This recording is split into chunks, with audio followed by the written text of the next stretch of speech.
This week on Demon of the Week, we are going to be having a look at Yaldabaoth, seeing that we actually spoke about Gnosticism last month, so maybe next month we'll do Ahriman, because we spoke about Zoroastrianism this month. Alright, but anyway, let's get into it.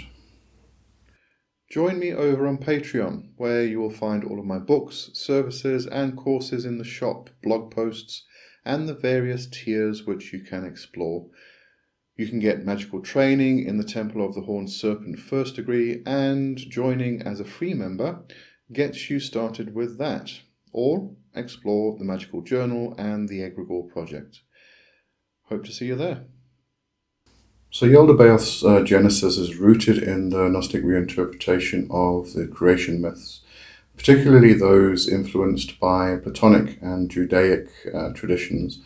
According to the apocryphal text, the Secret Book of John, or the Apocryphon of John, Yaldabaoth is the offspring of Sophia. Now, Sophia is a figure representing divine wisdom and one of the aeons in the Pleroma, the realm of pure spiritual existence. In her desire to create without the consent of the ultimate divine principle, Sophia inadvertently produces Yaldabaoth, a being described as imperfect and ignorant, reflecting her act of creation outside the harmonious structure of the Pleroma. Yaldabaoth's name, often interpreted as a child of chaos or offspring of the void, underscores his flawed nature. He is also identified with the God of the Old Testament, viewed in Gnostic texts as a jealous, wrathful, and controlling deity, distinct from the ineffable and transcendent monad, the ultimate source of all being. Yaldabaoth is frequently depicted as a hybrid creature, combining human and animalistic features.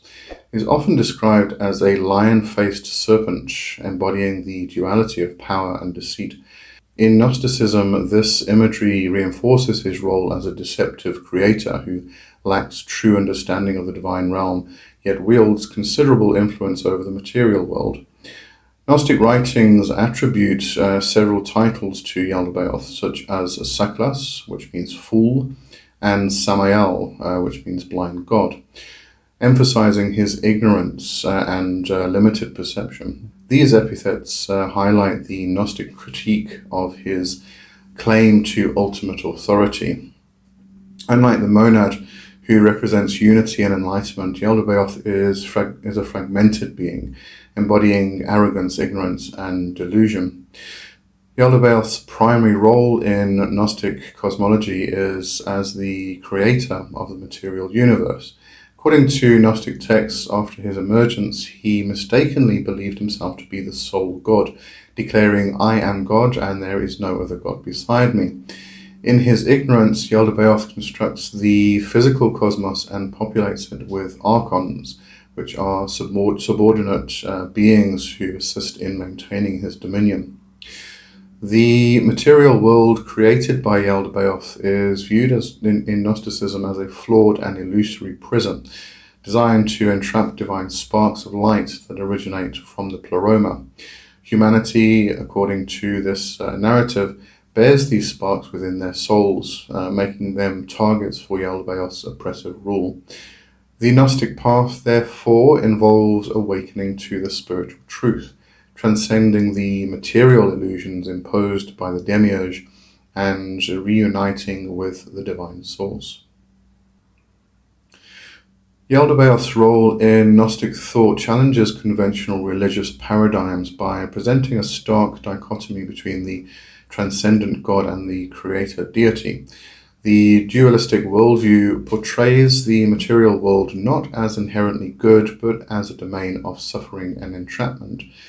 The Gnostic reinterpretation of Genesis, where Yaldabaoth assumes the role of the jealous God who expels Adam and Eve from Eden, subverts traditional readings by positioning Yaldabaoth as the antagonist and the serpent as a bringer of divine knowledge, or gnosis.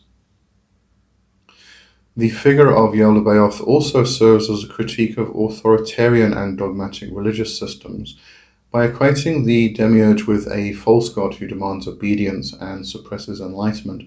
Gnosticism invites adherents to seek personal spiritual liberation rather than blind adherence to imposed doctrines. In modern esoteric and philosophical circles, Yaldabaoth continues to be a subject of interest, symbolizing the tension between materiality and spirituality. Some view him as a metaphor for the ego, which creates illusions of separation and self-importance, hindering the soul's journey towards unity with the divine. Others see parallels between Yaldabaoth's narrative and critiques of power structures that prioritize control over enlightenment. Anti-Cosmic Gnosticism, which is a modern and more radical offshoot of classical Gnostic ideas, emphasizes a profound rejection of the material cosmos and its creator as inherently corrupt and hostile to true spiritual essence. In this framework, Yaldabaoth is often seen as a central figure of cosmic tyranny and a symbol of oppressive materialism. Now, please bear with me. The following is the view of what we might call traditional anti-cosmic Gnosticism. There is a more modern reinterpretation, which I will get to in a moment, and therefore outline the new view of Yaldabaoth as a creative force. So, in traditional anti-cosmic Gnosticism, Yaldabaoth is considered the supreme architect of the material universe, reinforcing the belief that the cosmos is a prison designed to enslave spiritual entities. Unlike some interpretations of classical Gnosticism that suggest Yaldabaoth is ignorant or misguided, anti-cosmic Gnosticism often portrays him as actively malevolent. He is seen as intentionally working to bind spiritual sparks within the confines of matter, perpetuating cycles of suffering and ignorance. Anti-cosmic Gnosticism advocates a complete rejection of the material world and its structures, often including morality, laws, and religious dogmas, which are seen as mechanisms of control established by Yaldabaoth and his archons. The goal is to escape the clutches of the Demiurge and return to the pre-cosmic state of pure spiritual freedom, often referred to as the anti-cosmic or chaotic divine realm. Yaldabaoth in this context is therefore a symbol of the grand illusion and materiality of the separateness from the divine source. Anti-cosmic Gnostics view the cosmos as fundamentally irredeemable or a perspective that differs from classical Gnosticism's more ambivalent stance on the material world and its potential for redemption. For them, Yaldabaoth is not just a flawed creator, but the ultimate adversary to be spiritually combated and transcended. The ultimate aim in anti-cosmic Gnosticism is to align with the primordial state of chaos, which is seen as the true divine realm beyond the influence of Yaldabaoth.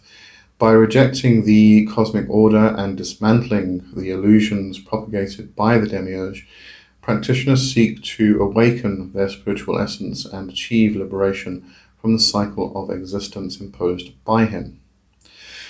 Anti-cosmic Gnosticism often overlaps with left-hand path spirituality, which emphasizes individual empowerment, rebellion, and the rejection of normative values. Some adherents might incorporate ritualistic practices that symbolically confront or renounce Yaldabaoth and the structures of the material world. These practices aim to cultivate gnosis, or spiritual knowledge, of one's spiritual origin in a pre-cosmic state and sever ties with the Demiurge's influence. However, in contemporary occult systems influenced by anti-cosmic Gnosticism, such as certain strands of chaos Gnosticism or satanic Gnosticism, Yaldabaoth's role is often depicted as that of a tyrannical adversary to be subverted or destroyed through spiritual liberation and chaos-aligned practices.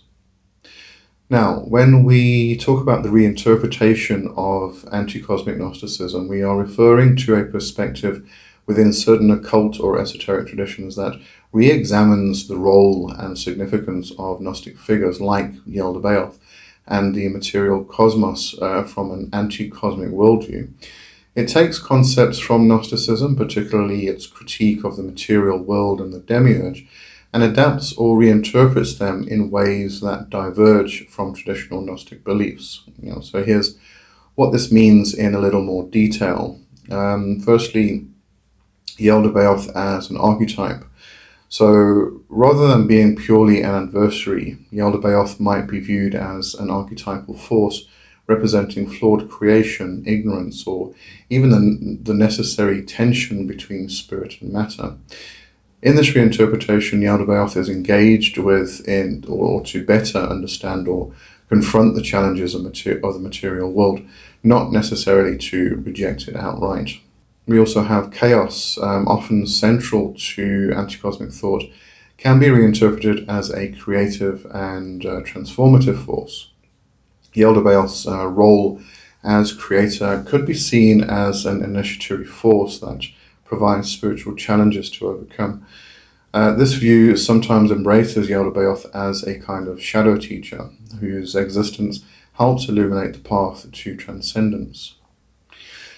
Now, instead of outright rejecting the cosmos, some reinterpret anti-cosmic ideas as or to focus on integrating the darker aspects of spirituality. This can include seeing the Demiurge as a necessary part of the cosmic order to be transcended or harmonized rather than destroyed. Rituals may involve engaging with the Yaldabaoth or anti-cosmic forces as a means of self-empowerment or confronting personal illusions. Worship in this sense is not submission, but recognition of these forces' role in the spiritual journey itself. So here are some example reinterpretations. First, within the occult philosophy, Yaldabaoth might represent the flawed nature of human perception, and working with this archetype symbolizes breaking free from illusions.